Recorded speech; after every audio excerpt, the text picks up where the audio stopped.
हाथ मिलाइए। Hey guys, আজ আমি এক্সপ্লেন করব 2017 সালে রিলিজ হওয়া একটি কমেডি, রোমান্স এবং science fiction Korean TV series I am not a robot. এই সিরিজে টোটাল 16টা এপিসোড রয়েছে। এখানে আপনারা দেখতে পারবেন একটি ছেলের মানুষের স্পর্শে অ্যালার্জি হয়, তাই সে একটি মেয়েদের মতন দেখতে রোবটকে তার সঙ্গী হিসাবে রাখে। তারপর ধীরে ধীরে সে রোবট মেয়েটির প্রেমে পড়ে যায়। কিন্তু এটি কি আসলে রোবট ছিল, নাকি কোনো সত্যিকারের মেয়ে রোবট সেজে তার সাথে থাকছিল? এই সকল প্রশ্নের উত্তর এবং শেষমেশ আর কি কি ঘটে সেটা জানতে আপনাদের প্রত্যেকটি এপিসোডের কাহিনীগুলো খুব ভালোভাবে দেখতে হবে। তো যাই হোক, বর্তমানে এই সিরিজটির IMDb রেটিং 8/10। তাহলে চলুন প্রথম এপিসোডটি শুরু করা যাক। শুরু করার আগে আমি রিফাত আছি আপনাদের সাথে। স্বাগতম আমার চ্যানেলে BM দ্য এক্সপ্লেইনার। কাহিনী শুরুতে আমরা এই ড্রামার নায়ক চরিত্রকে দেখতে পাই, যার নাম হলো কিম মিন কিউ। তো সে তার হাতে গ্লাভস, মুখে মাস্ক দিয়ে, একটি সিরিঞ্জে ইনজেকশন নিয়ে এবং সাথে একটি লাঠি নিয়ে সেনাবাহিনীতে ট্রেনিং করার জন্য যারা সিলেকশন করে তাদের কাছে যায়। তার এত সেফটির কারণ, কোনো মানুষের স্পর্শে বা সে কাউকে স্পর্শ করলেই তার মারাত্মক অ্যালার্জি হয়। আর আপনারা হয়তো অনেকেই জানেন, প্রত্যেক কোরিয়ানদের জন্য 2 বছর সেনাবাহিনী ট্রেনিং নেওয়া বাধ্যতামূলক। তাই সে এখানে এসেছে। আর এর আগেও আরো 2 বার সে এখানে এসেছিল, কিন্তু প্রতিবারই তার এমন সমস্যার জন্য তাকে অ্যাকসেপ্ট করা হয়নি। তো সেখানকার লোকেরা তার এত সেফটি দেখে এবং তার এমন অদ্ভুত রোগের কথা শুনে হাসি তামাশা করতে থাকে। কিম তখন রেগে গিয়ে তার মাস্ক এবং হ্যান্ড গ্লাভস খুলে তাদের একজনের হাত চেপে ধরে। আর তখনই দেখা যায় তার শরীরে ভয়ঙ্কর অ্যালার্জি শুরু হয়। মানে তার যে সত্যি এমন সমস্যা রয়েছে সেটা এখানে দেখানো হয় আর কি। তো সে জানায় তার এই সমস্যা অনেক ছোটবেলা থেকে, আর আজ পর্যন্ত এর কোনো প্রতিষেধক বের হয়নি। কেবলমাত্র এই একটা ইনজেকশনের সাহায্যেই তার এমন অবস্থা নর্মাল করা যায়। তো যাই হোক, এরপর সে তার বাড়িতে ফিরে আসে, যেটা ছিল এক কথায় বিশাল একটি বাংলো। মানে তার টাকা পয়সার কোনো অভাব নেই। আর এই এত বড় বাড়িতে সে একাই থাকে, কারণ ওই যে তার অ্যালার্জির সমস্যা।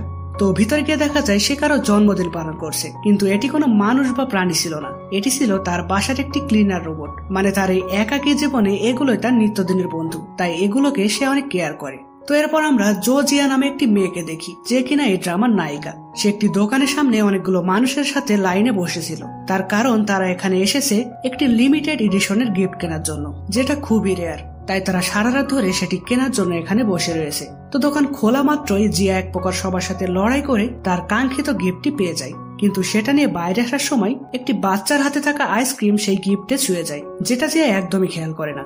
এরপর জিনিসটি নিয়ে সে ডেলিভারি করতে চলে যায়। অর্থাৎ আমরা বুঝতে পারি সে এরকম ডেলিভারি করার কাজ করে থাকে। এরপর দেখা যায় যে তাকে এই জিনিসটি কিনতে পাঠিয়েছিল সে ছিল কিম মিন। তো জিয়া তাকে জিনিসটি দিতে আসলে কিম গাড়ির ভিতর থেকে স্পিকারের মাধ্যমে জিয়াকে বলে জিনিসটি পিছনের সিটে রাখতে। সে এও বলে, আমি প্যাকেটটি প্রথমে চেক করে দেখব, তারপর তোমাকে টাকা দেব। তো সে ভালোভাবে চেক করলে প্যাকেটে সেই আইসক্রিমের দাগটি দেখতে পায় এবং খুবই রেগে যায়। ফলে সে এমন ভুলের জন্য জিয়াকে কোনো টাকাই দিতে চায় না। জিয়াও তো ছেড়ে দেওয়ার পারছে না, কারণ সে ঠিকঠাক প্যাকেট করা জিনিস আনা সত্ত্বেও কেন তাকে টাকা দেওয়া হবে না।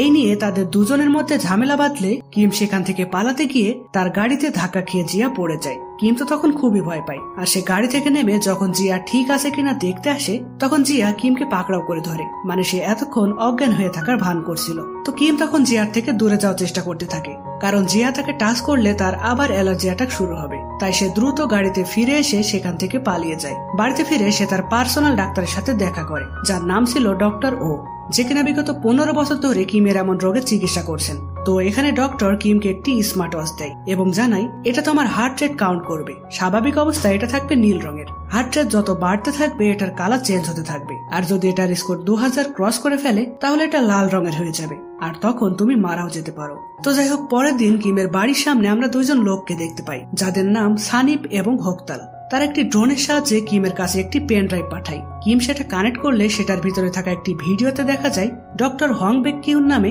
একজন বিজ্ঞানী AG3 বা AG3 নামে একটি অত্যাধুনিক অ্যান্ড্রয়েড এআই রোবটকে দেখায়, আর সে এটি কিমের কাছে বিক্রি করবে বলে জানায়। কেনার আগে সে কিমকে এটি নিজের চোখে একবার দেখতে আসার জন্য অনুরোধ করে। এখানে বলে রাখি, হং কিন্তু কিমেরই একটি কোম্পানিতে এইসব রোবোটিক্স বিষয় নিয়ে রিসার্চ করে, কিন্তু কোনো কারণবশত বর্তমানে সে তার স্ট্যাটাস হারিয়ে ফেলেছে। ফলে সে বর্তমানে সবার থেকে লুকিয়ে গোপন ভাবে তার বিভিন্ন রিসার্চ করে যাচ্ছে। আর তার বিশ্বাস সে হয়তো একদিন তার সকল স্ট্যাটাস আবার ফিরে পাবে। আর তার টিমের নাম হলো সান্টা মারিয়া টিম। টিমের 2 জন মেম্বার হোকতাল ও সানিপকে তো আমরা ইতোমধ্যেই চিনেছি, আর 3য় জন মেম্বারের নাম হলো পাই। তো যাই হোক, কিম তার প্রস্তাবে চলে যায় নির্ধারিত ঠিকানায় সেই রোবটটিকে দেখার জন্য। ভিতরে গিয়ে সে একটি ছোট্ট ওয়ার্কার রোবটকে দেখতে পায়, যার পিছু পিছু তাকে আসতে বলা হয়। তারপর ফাইনালি সে পৌঁছে যায় আজি-3 কাছে এবং তাকে দেখে সে একদমই বুঝতে পারে না যে এটা কোনো রোবট, কারণ আজি-3কে এমন ভাবে ডিজাইন করা হয়েছিল যে তাকে দেখতে একদম সত্যিকারের কিউট একজন মেয়ের মতো লাগছিল। তো যেহেতু কিম তাকে রোবট হিসেবে বিশ্বাস করছে না, তাই আজি-3 তার ড্রেস খুলে তার রোবটিক বডি কিমকে দেখায় আর সে নিজের সম্পর্কে বলতে থাকে যে সে কি কি করতে পারে। তার বিশেষ ক্ষমতা হলো সে মানুষের এক্সপ্রেশন এবং ফিলিংস বুঝতে পারে। তো কিম হং এর সাথে দেখা করলে হং জানায় আজি-3কে পুরোপুরি ট্রেনিং করতে 1 মাসের মতন সময় লাগবে। কিম তখন বলে সে সময় তুমি নিতেই পারো, কিন্তু কাল আমি আজি-3র স্কিল গুলো পরীক্ষা করব, ওকে কাল আমার বাসায় পাঠিয়ে দিও। তো সিন শিফট হলে আমরা কিমের কোম্পানি দেখতে পাই, যেটার নাম KM ফিনান্সিয়াল, আর কিম এই কোম্পানির ডিরেক্টর এবং অনেক বড় একজন শেয়ার হোল্ডার। তো কিম যখন অফিসে আসে তখন তার আশেপাশে কেউ যেন না থাকে এমন নির্দেশ দেওয়া রয়েছে, যাতে কারো সংস্পর্শে তার অ্যালার্জির সমস্যা না হয়। আর তার এমন আচরণের জন্য কেউ তার কাছে না আসলেও জো জিন বে নামে একজন তাকে সব কাজে সাহায্য করে থাকে, যাকে তার পার্সোনাল অ্যাসিস্ট্যান্টও বলা চলে। তো যাই হোক, সেখানে আমরা হোয়াং ইউসিওল নামে একজনকে দেখি, যাকে আমরা ব্রিং ইট অন ঘোষ ড্রামাতে দেখেছিলাম একজন ফানি ক্যারেক্টার হিসেবে অভিনয় করতে।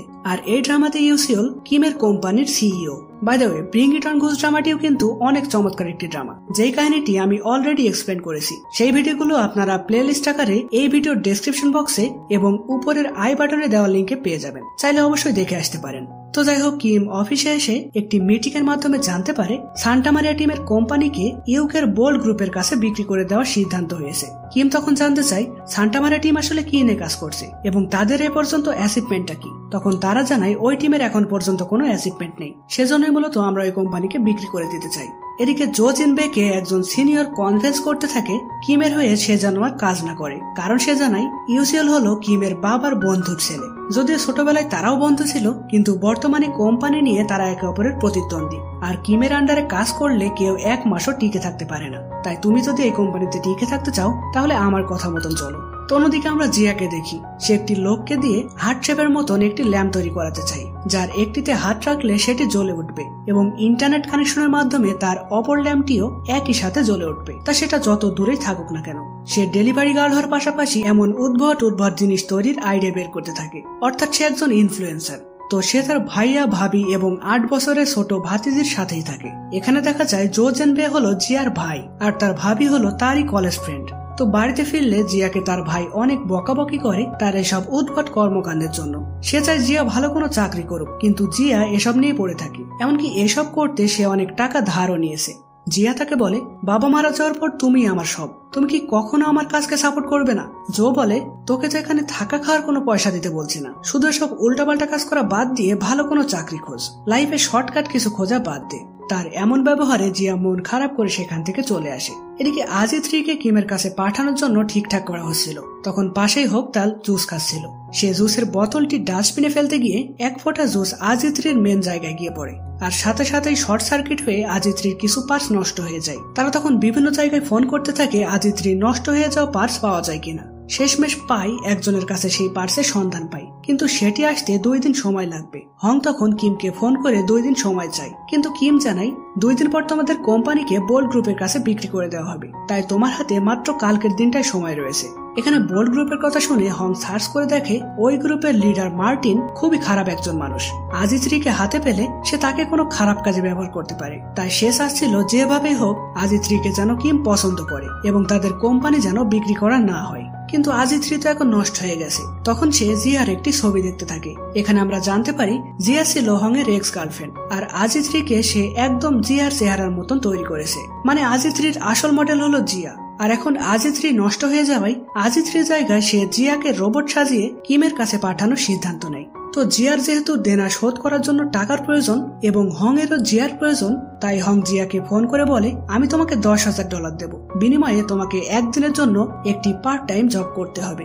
তাকে ঠিক কি করতে হবে সেটা দেখাতে সে জিয়াকে নিয়ে তার ল্যাবে আসে। সেখানকার সবাই তখন জিয়াকে দেখে অবাক হয়ে ভাবতে থাকে আজি-3 কি তাহলে ঠিক হয়ে গেল নাকি। আর জিয়াও সেখানে হুবহু তারই মতন দেখতে একটি রোবটকে দেখে চমকে যায়।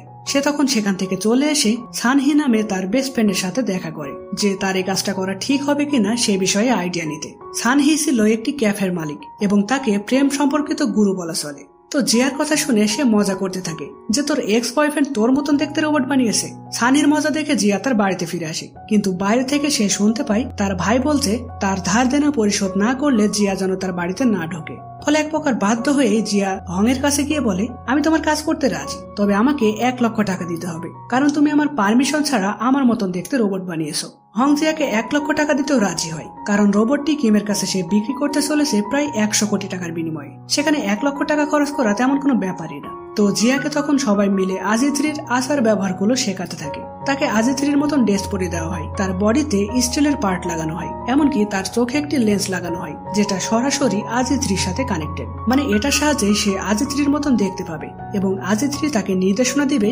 তাকে কখন কি বলতে হবে এবং কি করতে হবে।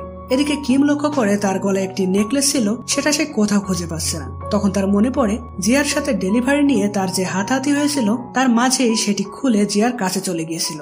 সে তখন রেগে রেগে জিয়াকে ফোন করে, আর এদিকে দেখা যায় জিয়াকে AG3 সাজিয়ে একটি বক্সে করে কিমের কাছে নিয়ে যাওয়া হচ্ছে। তখন বক্সের ভিতর থেকে সে কিমের ফোন রিসিভ করে, যেটা থেকে হং তো খুবই চিন্তায় পড়ে যায় যে ও ফোন কেন সাথে নিয়ে গেছে।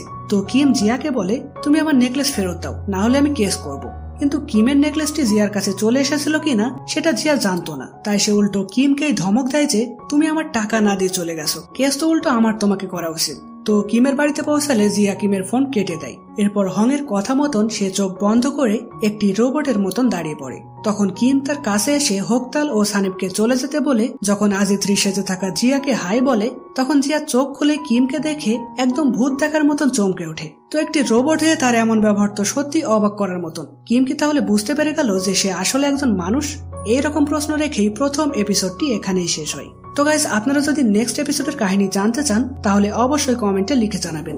আপনাদের এক একটি কমেন্ট আমাকে পরবর্তী ভিডিও বানাতে অনেক মোটিভেট করে। আর পরের প্রত্যেকটি এপিসোড দেখতে অবশ্যই আমাদের চ্যানেলটি সাবস্ক্রাইব করে বেল আইকনে ক্লিক করে রাখবেন। আর ড্রামাটি যদি একটু ইন্টারেস্টিং মনে হয় তাহলে বন্ধুদের সাথে ভিডিওটি শেয়ার করে তাকেও দেখানোর সুযোগ করে দিতে পারেন। তো দেখা হবে পরের ভিডিওতে, ততদিন পর্যন্ত ভালো থাকবেন, সুস্থ থাকবেন, বাই।